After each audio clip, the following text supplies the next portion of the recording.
多谢医生。另外一个上新的消息，要来关心鸿海集团董事长郭台铭今日落南，讲到伫咧直播的时，伊讲到即个香港的警察用暴力来镇压反盗犯条例民众。郭台铭认为讲，上无好的是无应该由英国系统的警察来处理。伊讲经过历史了后，中国领导人应该拢真有站责。结果这段话引起批评。郭台铭今仔日进一步讲，伊敢若是呼吁警察无应该用暴力。咱做伙来听郭台铭上新的讲法。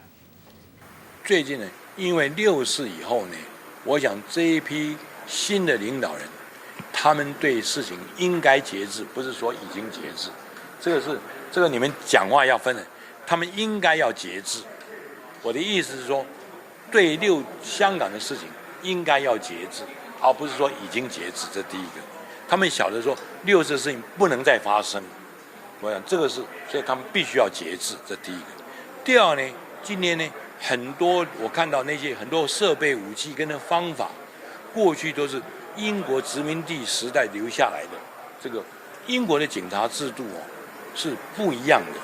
那这样留下来这些制度的话，他们呢对于手无寸铁的抗议民众，他们呢是就跟美国一样，过红线过来。就处分，他们忘记了，你们不是英国的这些警方呢？我要呼吁香港的警方放掉殖民制时代对老百姓的这种对待，必须要有民主时代对老百姓更宽容一点。所以你看他的警政署长就接触说，我今天合法我就要照打，这种东西是不对的。我要谴责香港的执法单位。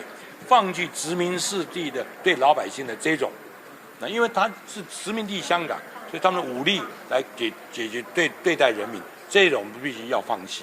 所以我对香港的执法单位，尤其是现场的警察单位，他的这个什么飞鹰什么小组，我提出非常严重的谴责，而且要放弃这种尤其对老百姓动用武力，哪怕你是一个塑胶弹，这都是不行的。